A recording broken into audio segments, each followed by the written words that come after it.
Hey, Center Grace family, it is Wednesday again, and with that, we dive back into our weekly Devos.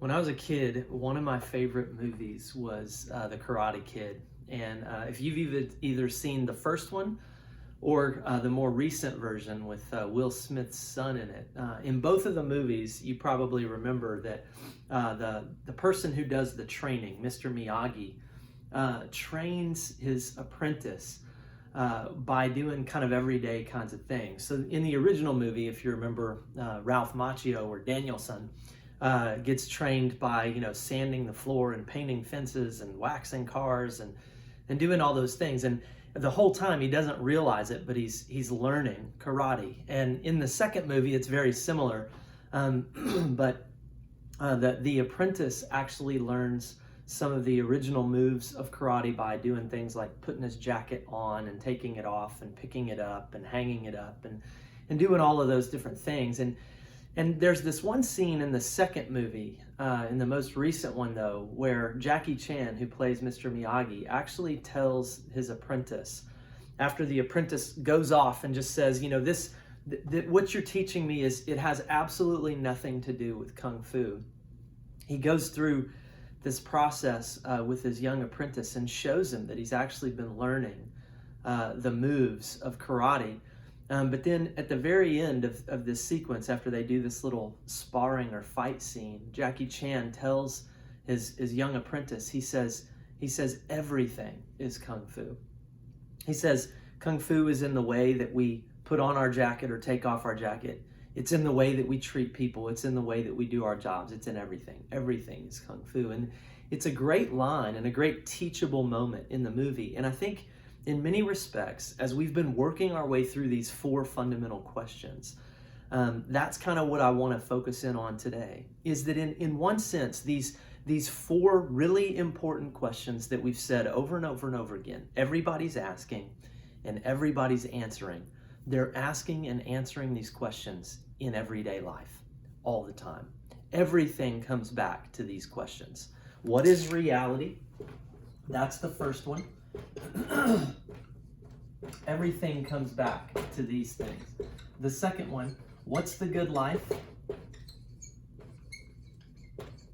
Or what is a blessed life? What does that look like? Third, who is good? What's a life worth emulating? And then fourth,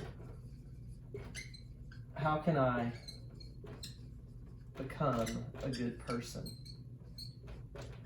Everybody has a response to those questions. We're all asking and answering those questions in everyday life, and it happens all the time, whether we realize it or not. And that's what we've been unpacking. One of the reasons why we talk about these things is because oftentimes we go through life with this unconscious experience of these things.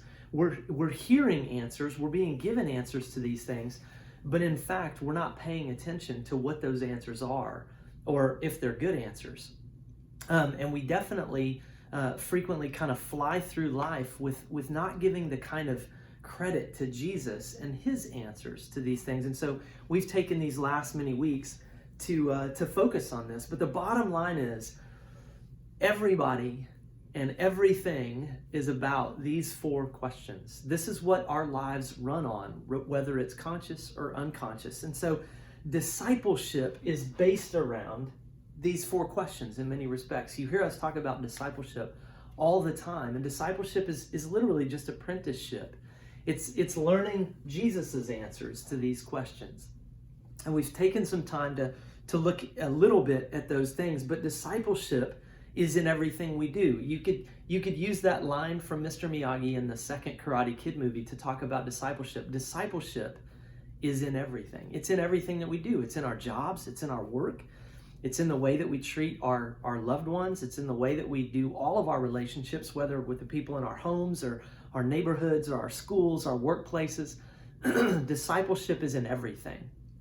And so today, as we kind of wrap up this series on looking at these four fundamental questions, I want to just show you how these questions and how our answers to these questions in many respects are in everything that we do. Paul says, and I hinted at this text last week, but Paul says in Romans 12:2, in essence, you're either going to be formed into the ways of the world, into the patterns of this world, or you're going to be transformed by the renewing of your mind. The world has an answer to these 4 questions, and it's giving them to you all the time. and if you answer these 4 questions according to the world, if you just take those things unconsciously, you're going to become a certain kind of person. The same is true if we ask and answer these questions in light of the person and the work of Jesus. And that's what we've been trying to do. And so the first thing that I want to leave you with today, quite simply, is this, that formation is unavoidable. Everybody is going to be formed into a certain kind of person based on their answers to these questions. Formation is unavoidable. You're either going to be formed into the pattern of this world, or you're going to be transformed by the renewing of your mind. The real question, the only question that's left, is what kind of formation are you going to get? Who are you actually going to listen to when it comes to these 4 questions and the 4 answers?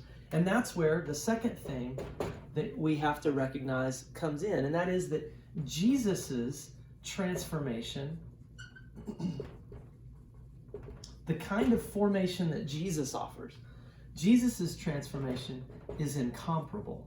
There's no transformation like the kind of transformation that Jesus gives, because as you look throughout his life and ministry and teaching, and we're going to move next week into really digging into the depths of this, but when you look and compare his teaching to other people's, Jesus isn't just looking for behavior modification. He's trying to actually work with the human heart and on the human heart. It's incomparable the way that he teaches and the things that he's aimed at. And we're going to take a deep dive through the Sermon on the Mount starting in next week's episode. But Jesus wants to transform us from the inside out. And again, he has to do that deep inward work through his Spirit. But there are ways that we can work in concert with that. And we're going to dive deeply into that starting next week. The final thing that we have to realize, though, is that our transformation, it never ends. Our transformation is perpetual. It never stops. Being an apprentice of Jesus, it's not like you arrive and you're done.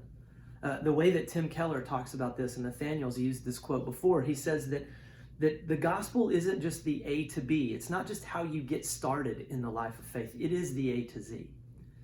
And again, we need to really unpack that and understand that. And that's what we're going to try to do as we move through this next series. What does that look like? That the transformation that Jesus offers is incomparable. There's no other transformation like it. And that this transformation that we're to go into as apprentices of Jesus, it never ends. It's perpetual. Why is that? How does that work? We're going to look at that. One of the things, just as we wrap up today, that I want to just highlight too, I've been reading through Romans in my quiet time recently, and I came across this phrase that Paul actually uses twice in the letter, once at the very beginning and once at the very end. And it's the phrase, the obedience of faith. Paul says that he preaches the gospel. He wants to instruct people in the gospel to bring about the obedience of faith. It's an obedience that's not based on our own effort. It's based on the work of Jesus. And nevertheless, there's a real obedience that needs to come from it. That's this idea of transformation that Paul's trying to get at. What does that look like? How does it work? Well, again, it's in everything that we do. Discipleship is in everything that we do. We're constantly asking and answering these questions. Are we asking and answering them in light of the person and the work of Jesus and his teaching, or are we just kind of going through life unconsciously, listening to the opinions and the perspectives of everybody else in regard to these 4 questions? Because again, remember, reality is that we live in God's kingdom, not our own. The good life, the blessed life, is a life of following Jesus. It's not what we oftentimes expect. Who is good? Well, those kinds of people actually look different. They're not just the people who have nice cars and nice houses and a lot of money. They're people whose lives, again, are being transformed from the inside out. How do you become a good person? Well, again, it's through the obedience of faith. And we're going to do a deep dive into all that as we keep going in our weekly devotion starting next week. We love you guys, and we'll see you again soon.